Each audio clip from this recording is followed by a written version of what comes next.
Good morning. We're coming to you from the Atlantic Council in Washington, D.C.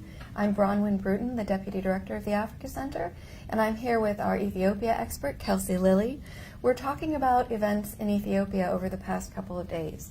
It's been a roller coaster. Long-standing protests that have been going on for the last couple of years have escalated dramatically as Oromo youth called a 3-day strike that began on February 12th. The protests drew closer and closer to Addis Ababa and caused such panic within the ruling party that they decided to follow through on earlier promises to release thousands of political prisoners. 700 have apparently been released in the last few days, including Bekele Gerba, who has been one of the most important movers of the Oromo protests over the past couple of years. Other very prominent dissidents, including Eskinder Nega, have been released. We could go over the list of people, but it would take a long time. Effectively, this move by the ruling party has appeased the protest movement, which called for a suspension of the strike. It's therefore a very hopeful moment, with both the ruling party and the protesters having made gestures that they are willing for dialogue. The question is whether it will last. The ruling party today announced the dismissal of Hailemariam Desalegn, Ethiopia's prime minister. This both could be a positive gesture, another sign that Ethiopia is progressing down the path of peace, but it also ratchets up tension because it's not exactly clear what it means. Kelsey, you want to explain the pitfalls coming forward? So, you know, this kind of culmination of the Prime Minister resigning today is really has been a long time coming. And Bronwyn talked about the most recent protests, but really you can go a couple of years back and even further to Oromo youth, so one of the ethnic groups in Ethiopia, but also kind of youth more broadly and different ethnic groups protesting about land, about ethnic rights, about corruption and economic conditions in the country. And so this new person, after the Prime Minister leaves, has an incredible moment of opportunity to really change things for people, certainly for the better. But again, as Bronwyn said, it's also a fraught time. You know, if the protesters are not appeased by this move, if the new person who comes in with such high expectations that can't possibly be met, there's a potential for kind of further unrest as well. Yeah, and I think one of the real dangers is that even though there's jubilation among the protest movement, and for the most part the protests have settled down, there are pockets of violence in Ethiopia. Tensions are high, and the announcement of who the new prime minister will be could itself be a flashpoint. If the TPLF, which is effectively the ruling party in Ethiopia, even though theoretically we should say the EPRDF, but if the TPLF decides to put in a hardliner Tigrayan in place of Hailemariam Desalegn, or if it decides to declare a state of emergency, Ethiopia could well go up in flames. If, on the other hand, the ruling party decides to put in an Oromo leader, and there's speculation about who that could be, the president of the Oromo state, Lema Magersa, is a name that's come up frequently, but it could be someone else.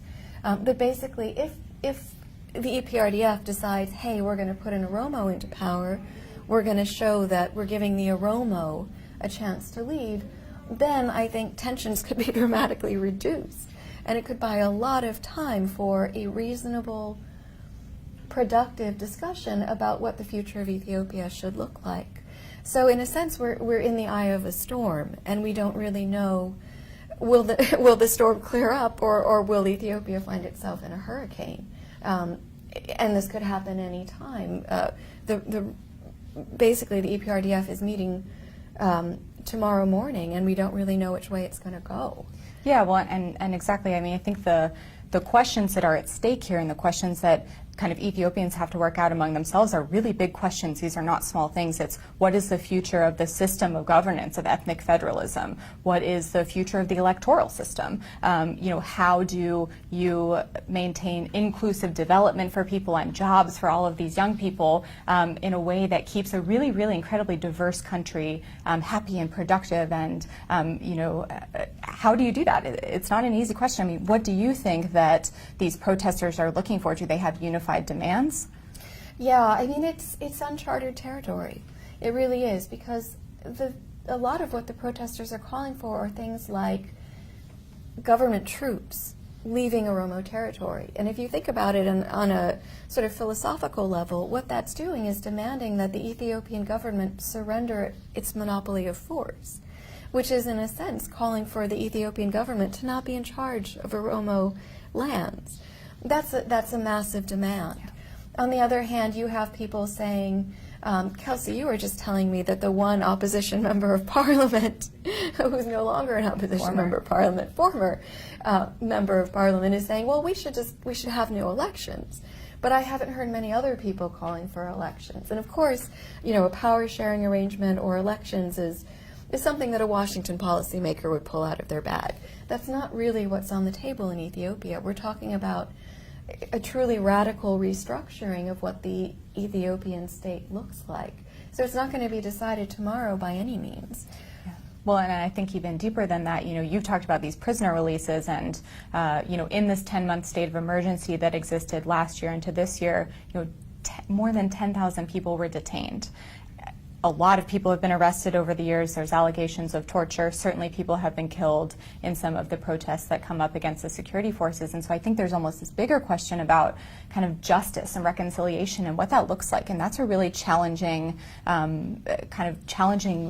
behemoth for the new government to take on, whatever that looks like. And so it's not just what the Oromo want, but it's also how you work with the other ethnic groups in Ethiopia in a way that people feel like they truly have a stake in their government moving forward. Yeah, and to be a little bit Washingtonian for a moment and to step back, these are not questions that are only about Ethiopia. Of course, the United States has tremendous investment in the Horn of Africa, and frankly has put most of its eggs in the Ethiopian basket, so to speak, when it comes to its counterterrorism strategy.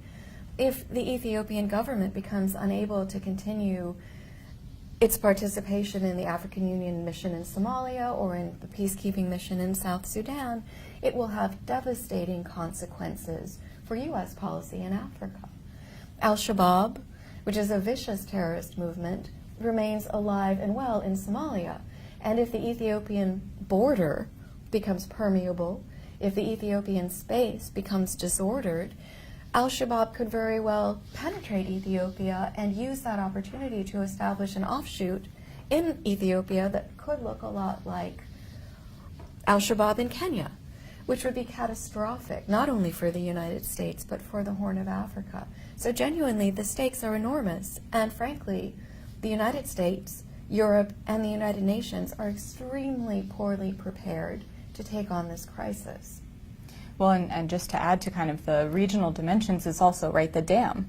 So Ethiopia is building this massive dam, which is a hydropower project in the western part of the country, and it has sort of become this flashpoint with Sudan and also with Egypt and to a lesser extent Eritrea about what happens to the Nile waters that flow through that region. And so it's not just about South Sudan and it's not just about Eritrea, it's kind of all of these things layered on top of each other, which of course are complicated by the Gulf crisis and sort of Gulf money coming into different countries, different alliances, and that's really difficult for the U.S. to navigate. What should U.S. policymakers do? Should they encourage this transition? Should they kind of stand back and see how it starts to go? What could be most productive right now? Yeah. Well, we obviously have really strong feelings about the right move for U.S. policymakers, but the urgent thing to get across is that a state of emergency would be catastrophic now. That this is an important moment, and everyone involved, the protesters, the Ethiopian government, have over the past couple of days put their best foot forward. And that, I hope, is the thing that everyone should be focused on.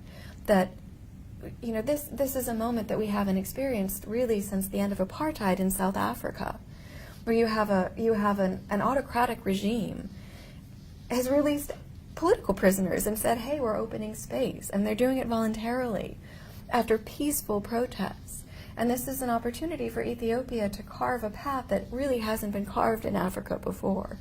So as many perilous dangers as there are ahead, it could also be one of the most promising and spectacular moments in African history that we've seen in decades. And I guess the question is to, well, I mean, we don't have the answers, but we will continue to follow it closely, and we certainly invite everyone who's watching this to participate in the conversation, and to continue with us as we watch with bated breath developments in Ethiopia moving forward. Thanks, Kelsey. Thank you. Thanks, Brian.